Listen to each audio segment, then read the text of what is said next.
Ja, god dag. Välkommen till kanalen SR70. Som är lite kaxig får man vara. Vad skönt att man har passerat 10 000. Du vet, Caesar hade ju på sin vagn någon som knackade på axeln och sa glöm inte att du är dödlig, hör. Nej, det gör jag verkligen inte. Jag brukar tjata om att min idol, Mark Wiens, min idol på tuben alltså, Mark Wiens i Bangkok, inte så långt härifrån, han har 10 miljoner följare. 10 miljoner följare. Och se, då fattas det bara 9 990. Ja, det där ska vi nog inte fundera på. Efter svenska förhållanden så är jag väldigt glad. Och vem hade trott det?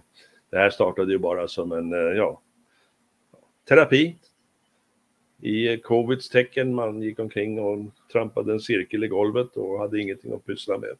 Och så ville man då göra någonting. Och vad fanns det som irriterade? Ja, det som händer i världen.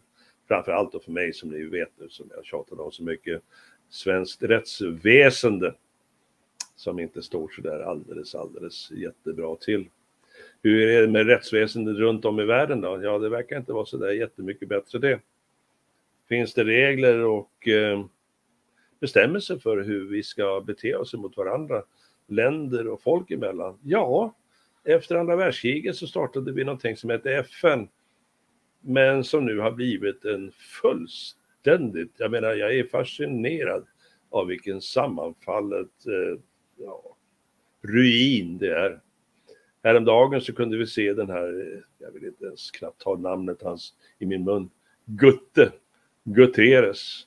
Han stod i rutan där med sitt lilla krubnylle och så sa han det att nu är det jättehemskt i världen. För människan har i 200 000 år så har vi påverkat klimatet, människan. I 200 000 år. Ja, du vet, det är ju så. Det är ju så.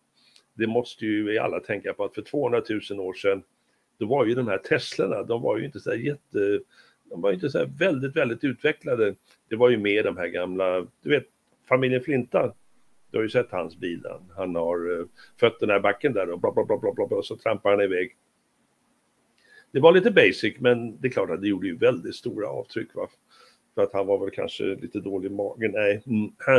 Ja, så att, och så körde man ju stora sådana här bautastenar också på dieselbilarna på den tiden, 200 000 år sedan. Och han säger att vi har inte haft det så här med koldioxidutsläppen på 2 miljoner år. 2 miljoner år. Jag skulle vara hemskt nyfiken på att få veta vilka mätinstrument hade du, lille gubbe, för 2 miljoner år sedan? Eller vad hänvisar du till? Vad röker de på för någonting i källan i den där FN-skrapan? Han sitter där.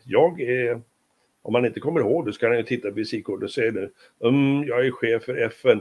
Och här sitter jag på fullt allvar och säger att människan har sedan 2 miljoner år påverkat. Stopp. Nu kan man tänka på, nu får vi ta oss hem till Sverige igen och så får vi ta och prata och sammanföra honom med den här lilla snuttan från SD som sitter hon sitter faktiskt som vice talman. Och det får en ju bara, face slap som man säger på engelska. Där nämligen så säger hon att jorden är ju bara 6 000 år. Så här har vi faktiskt ett litet dilemma. FN-chefen pratar om jorden och människan 2 miljoner år. Och lilla SD-tösen där snackar om 6 000 år. Kan vi tänka oss någon interpolering att vi kanske träffas och stämmer av det där just med tidsräkningen? Eller vad tycker du? Hjärtstartade fram. Nej, så att det där kan man ju inte ta på något som helst fullt allvar. Det som skrämmer mig, det är ju faktiskt det här att man på fullt allvar börjar prata om de här 15 minuters zonerna. Är människor verkligen runt världen så jävla följsamma, så fåraktiga, så fort Klasse Schwab och hela det här globalisthydet är ute och säger att nu gör ni si, nu gör ni så. Du ska göra som vi säger, och det enda respons de får, när han säger hoppa, så blir svaret okej, chefen, hur högt ska vi hoppa? Ja, hoppa upp för stupet där. Okej, chefen, vi hoppar. Varför ställer sig inte människor upp som en man och bara... Ja, och sen så har vi då det här som ju måste få slut. Proxykriget i Ukraina. Kriget mellan USA och Ryssland. Som... Ukraina, Ryssland. Ja. USA är ju inte med det. Nej. Vad var det vi sa i tidigare program? NATO är lika med USA. USA är lika med NATO. Det är det ingen som ifrågasätter. Så är det. Det är. Och i ledningen på USA så har vi en... Ska jag vakna? Klockan är bara middagsdags. Ska jag jobba mellan 1 och 3 idag? Ja, men det är bara några dagar i veckan. Sen går jag hem. Alltså, Mr. Magoo. Nej, Mr. Magoo, han var ju faktiskt rolig, men den här... Jag blir jag blir skrämd när jag tänker på det där är en sån gubbe som har en knapp som det står tryck här så förintas jorden. Rent tekniskt och lite förenklat så är det ju faktiskt på det sättet. Det är fruktansvärt. Men det är ju några stycken till som har. Därför vad han sitter på, vad han kan avfyra, och glöm för all del, det spelar ingen roll vad de har på land. 6 000 kärnstridsspetsar i Ryssland, 6-8 000 i USA, hur många har Kina, hur många har Frankrike, hur många har ditten och datten. Jag ber att få påminna om Polaris-ubåtarna, de här atomubåtarna som ständigt patrullerar Atlanten och andra vatten, går under polarisarna, och det är tekniska underverk. Och gud bevare mig, jag skulle aldrig kunna jobba på en sån där, därför att jag har klaustrofobi som har blivit värre med åren. Det är märkligt, för att förut så dök jag ju och var nere och besökte ganska trånga utrymmen och så vidare. Det här har utvecklats med tiden och jag gillar det inte. Vad har klaustrofobi med det som jag ska prata om nu? Jag jobbar på ubåtar. De där ubåtarna, de har sån eldkraft att fyra av mot alla håll runt hela vårt jord. Så att det blir inget annat än schweizerost kvar. Förstår folk det? Det behöver man inte förstå, för man vet ju inte när man är död. Så att när man är död så är man död. Det jobbigaste blir det nog för de där få som överlever. Och så kommer naturligtvis råttor och kackerlackor också att överleva. Man undrar ju, var det som hände på Mars en gång i tiden? För det har ju nu vet vi, det har funnits vatten på Mars. Det har funnits floder. Det har funnits floder och sjöar och vattendrag och allt vad du vill. Det har funnits en atmosfär. Det försvann. Jag följer det här med de här Mars-expeditionerna med yttersta intresse. Och jag känner bara på mig, en vacker dag så kommer de att hitta någon sån här liten lämning. Någonting som visar på att det har funnits någon form av liv. De här forskarna skulle ju bli tokgalna av lycka om de bara hittade en liten bakterie där. Det kommer nog. Vänta ska ni få se.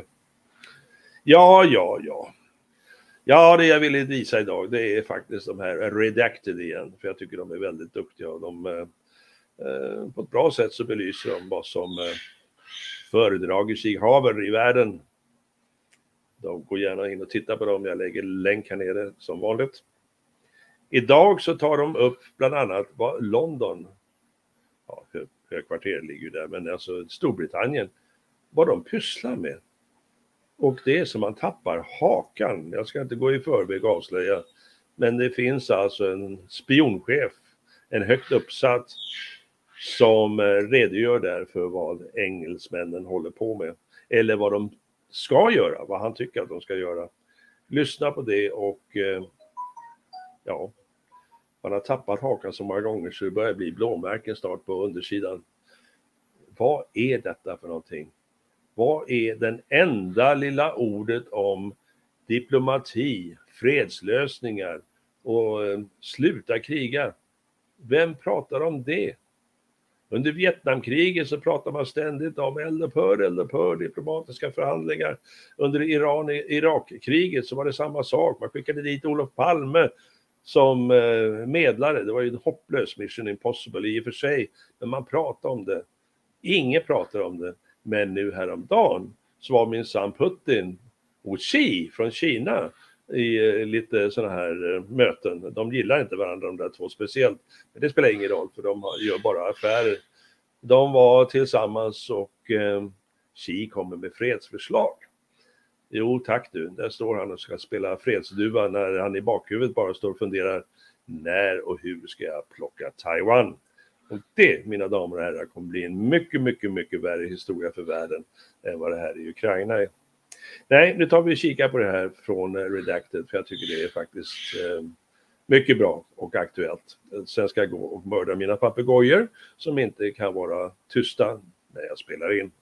Tack så då, hej då. These clowns are going to get us all killed, and we're talking about these world leaders right now. And it's amazing to see these people who are in power that are literally leading us to the brink of nuclear war. The British government actively moving us towards all-out war with Russia. We're going to get to that bombshell in a moment. But first, the New York Times, not to be outdone, out with a brand new Northstream pipeline story today. This comes a month after legendary journalist Seymour Hersh confirmed that the United States blew up the Nord Stream pipeline. Now the New York Times has their own spin on this story. Here is the headline. And I almost spit out my coffee laughing at this story. Just remember, by the way, that the New York Times is the #1 mouthpiece of the intelligence community. That's not me saying this. That's, in fact, 25-year veteran of the FBI, John D'Souza, who worked on their anti-terrorism task force, calling the New York Times the mouthpiece of the intelligence community. If the intelligence community wants a story out there, they go the first place they go is the New York Times. So here is the headline this afternoon. Intelligence suggests pro-Ukrainian group sabotaged pipelines, U.S. officials say. New intelligence reporting amounts to the first significant known lead about who was responsible for the attack on the Nord Stream pipelines that carried gas from Russia to Europe. Oh, wait a minute. New intelligence amounts to the first significant known lead? That's interesting. What Blinders much? Like, what about Seymour Hersh's piece a month ago that the New York Times, by the way, ignored and he brought it to them and they decided not to publish it. So he published it on his Substack. So this is the New York Times. It's unbelievable. So I just want to kind of go through this because I think it's incredible. So here's the new intelligence reviewed by U.S. officials suggests that a pro-Ukrainian group carried out the attack on the Nord Stream pipelines last year, a step towards determining responsibility for an act of sabotage that has confounded investigators on both sides of the Atlantic for months. Really? Has it confounded investigators? And also, pro-Ukrainian is a pretty wide dragnet for everybody in the West. Right. So at least we know that the Russia did it is no longer the narrative. Right. Oh, I guess Russia's out of... And the New York Times was telling us it was likely Russia, right? No, now it's a pro-Ukrainian, which is just another way of saying the United States. U.S. officials said that they had no evidence that Volodymyr Zelensky of Ukraine or his top lieutenants were involved in the operation, or that the perpetrators were acting at the direction of any Ukrainian government officials. Oh, okay, so then you mean it wasn't Zelensky directing this, but it's pro-Ukrainian, then where is it coming from? The brazen attack on the natural gas pipelines which link Russia to Western Europe fueled public speculation about who was to blame and they start with Moscow. From Moscow to Kiev to London to Washington, or Kiev and London to Washington. It's now remained one of the most consequential unsolved mysteries of Russia's year-old war in Ukraine. Really? Okay. But so even making that link. Sorry. Yeah, go ahead, Philip. You go ahead. No, I was just going to say, like, so how can you have an investigation that shows, okay, we know who did this, but we don't know who did it. We know their ideology, but we don't know who did it. Right. Yeah. You know what I mean? Yeah. Like They they're just saying, definitely like, a liked pro-Ukrainian strawberries, Yeah. How do you know? Yeah, exactly. Yeah. but we don't know who it was. We know that they're pro-Ukrainian, but we're just going to stop short of. So this is They liked literally cookies and they were We know. blue and furry. Yeah, they wore white suits. Like we know all that. We just They wore know who cone they are. hats and they were burning things. But we really can't figure out who that is. So U.S. officials said there was much they did not know about the perpetrators and their affiliations.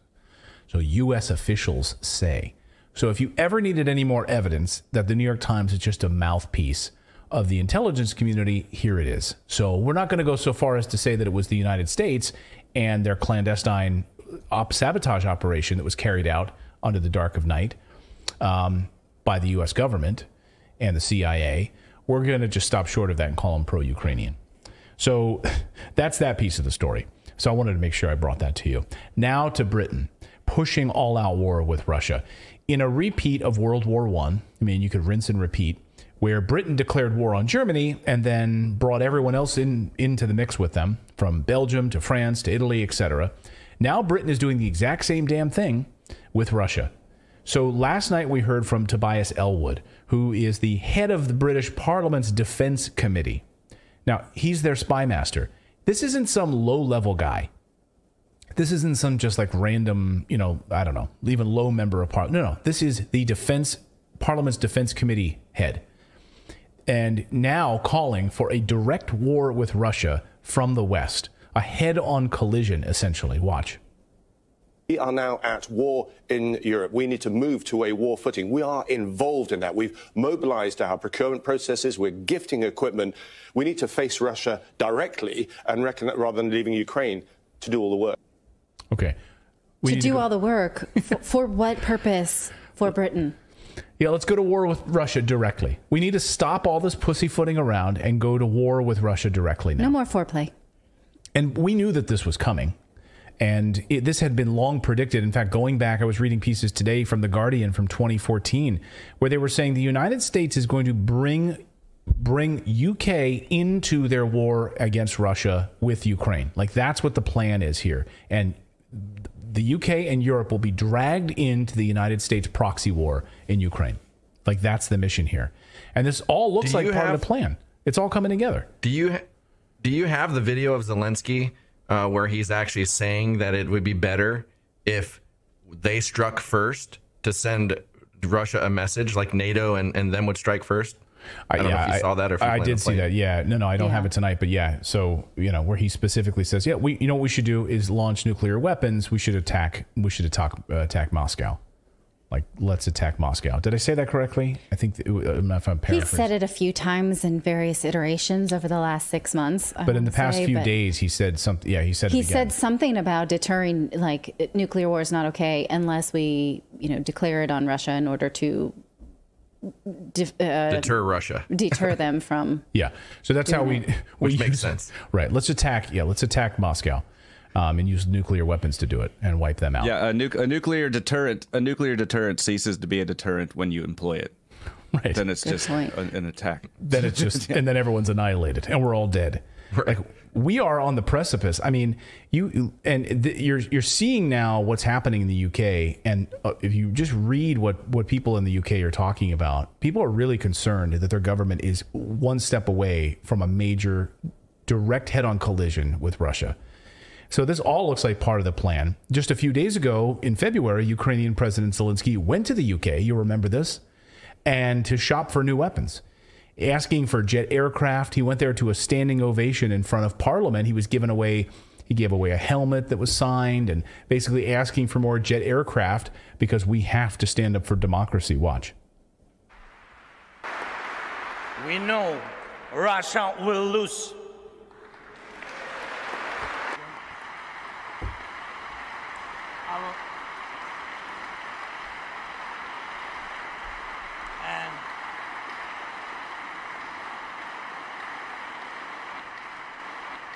And I appeal to you and the world with simple and yet most important words. Combat aircrafts for Ukraine. Wings for freedom. So we want combat aircraft in Ukraine. Please send us these F-16s. And now the UK, also today, on the very same day that we're getting these warnings and this push for direct war with Russia, that we don't have any ammunitions in the UK. Our stockpiles are low. We're dangerously low levels, and we need more. The UK's national security is now at risk, and it would take Britain at least a decade to replenish its ammunition stocks, says Parliament. According to a document compiled by the Defense Committee of the House of Commons, as the Ukraine conflict continues, quote, it's clear that the UK and its NATO allies have allowed ammunition stockpiles to dwindle to dangerously low levels. The report noted that while Russia is also facing the diminution of its stockpiles, other potential adversaries of the UK are able to increase their defense potential. So we need to ramp things up right now. And as the defense minister said, we need to be, or as the defense member of parliament said, the committee chair, we need to be on a war footing. Those were his words, a war footing. So what does a war footing actually look like? Because we're here, I think. Well, this no. is it. I mean, I think they think we're here, but I think when they look at the numbers, they're trying to replicate what we had in World War II or World War I. So as of 2022, the British Army comprises 79,380 regular full-time personnel and 28,000 reserve personnel. And according to Statista today, 33,000 are in the Air Force, 27,000 are in the Navy, 6,000 are in the Royal Marines. So a total of 148,000 combat-ready forces in the UK. Right now, the latest reports are, and just put this in perspective for a second, 148,000 UK members of the military ready to spring into action if they need them. And maybe that's even being generous, because how many of those, you have the reservists in that mix, how many of them are ready to go, right? 148,000. Just put in perspective, the latest reports are that more than 200,000 Ukrainian soldiers have been killed in the war. 200,000. So their army is essentially gone. That means that more Ukrainians have been killed than the entire UK army exists. So you're going to go into a war footing against Russia? Did you see what just happened? How is that going to go for you? With no real air cover in UK, hypersonic missiles could be launched in a second on your island. That's the game you want to play right now? So what does a war footing actually look like? Well, at the height of World War I and World War II, there were 4.6 million soldiers in the British military. Take a look at this chart. It's actually unbelievable. Here on the left side of your screen is World War I, slightly less than 4.6 million, and then ramped up again, dwindles down and skyrockets back up during the height of World War II. And it's been on a constant decline ever since. Now, these are in terms of thousands on your screen here. So very, very low. So a war footing means we really got to ramp things up to World War II status or Korean War, which added about 200,000 troops. What does a war footing actually look like? You're going to mobilize every young male in your country to fight against Russia?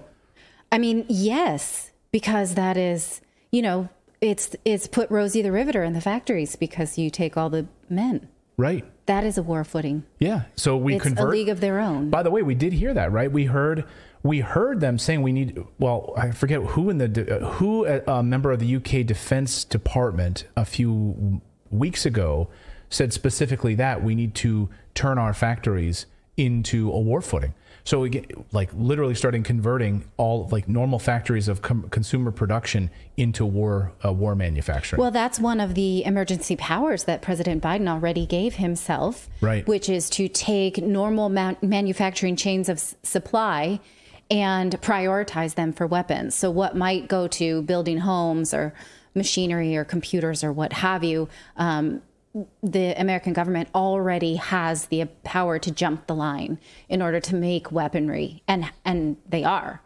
They've had this since last year. Right. Yeah. Because remember, Biden went down to, where did he go? Northrop Grumman or yes. something? He went down to and basically demand hey, we need more HIMARS. Yes. We need more. And there was some other weapon that he was asking about, if I memory memory. It was part of a spending bill, I think. Javelin. It's not coming to me right now, but it is something that he's given himself within the last year. Yeah. And so it's totally conceivable that other governments will too. Go ahead, David. I'm also very curious, like, if they've lost that many military and there's a small amount of military left, where are they shooting all these weapons? Are they just sitting at night shooting these bullets into the sky, just wasting them? Like, where all these weapons, all this stuff that we're sending them, there's like no accounting for it whatsoever. And it's like, are they even being used by such a small military? Like, that makes zero sense. Right. I don't know. I mean, again, this is because now we're in this sort of modern military where you don't need as many people on the ground. But we're seeing a ground war, the first ground war in Europe since World War II. So this is a ground war. And we're seeing what's unfolding in Bakhmut right now, which, you know, we have the Ukrainian government saying we're not going to give up on that territory and whether or not that's going to sustain and fall. We have Ukrainian soldiers today telling the press that they're about to abandon Bakhmut. So, you know, this is a ground war. This is a grind out meat grinder, as Colonel Douglas Macgregor has said on our show. And then Zero Hedge this afternoon reporting that the UK is using new backup coal reserves for the first time. So that's a first. And so many people on Twitter from the UK are saying, and so it begins. So you're using your backup coal reserves right now for the very first time as an energy crisis is unfolding. And new reports out of Germany, which we'll cover tomorrow on the show, really about Germany and their impending energy crisis, because now they're having to pull back on electricity and expecting blackouts and power shortages in Germany as a result. So then today, well, actually a few weeks ago, actually back in December, we had the Biden administration deciding whether or not they were going to allow cluster munitions, because Ukraine was asking for cluster munitions, which are controversial and they're indiscriminate. And they don't just hit any one little small target. They're technically already using them. The little butterfly things that they're dropping in the cities, they're technically already using them. Yeah, the pedal mines. Yeah, because they're just indiscriminate. And the kids are walking up into playgrounds and getting hit by these things. So now, again, renewed interest. This is the U.S. News and World Report overnight. Exclusive. Ukraine seeks U.S. cluster bombs to adapt for drone use. So let's put these on drones now and start using them. So it wasn't the bombing part they had an issue with. It was the delivery system. Right. So if we can stick them on the drones that we have so many of that Mark Hamill provided us, and we can stick them on there and we can drop them. Cool. And we can just indiscriminately bomb as many people as we want. Okay. So I'm glad they had that ethical conundrum back in December and they worked it out now. They didn't think it was an ethical idea, but if you put it on a drone, it's more fantastical. And then you can just gas in clusters. Like drop gas in clusters at the same time. Yeah. We worked that one out. Good. Glad. Unbelievable. So that's the very latest. I mean, we have this continued war footing talk coming out of the UK, and it seems to me, this. And remember, Boris Johnson was the one who stopped the peace talks, right? So the UK has really been driving the push for a direct confrontation with Russia. Perhaps even more than the United States, although, I mean, they're working so closely together. But it seems the UK has been really, really pushing for this, maybe more than anyone else. Yes. And when you have peace talks that are unfolding in Turkey, and then Boris Johnson, the UK government, steps in and tells Zelensky, no, walk away from this. Absolutely not. We need war. There's no peace negotiations. Don't do it. Thank you so much for watching this segment here at Redacted. We are live every day at 4 p.m. Eastern Time, trying to share the stories that the mainstream media will not cover. You should also come over and join our community of Redacted Rebels over at redacted.inc. That's our private locals community where we can share exclusive content that we simply cannot share here on YouTube. Come over and join the rebellion together right now by going to redacted.inc. We'll see you next time.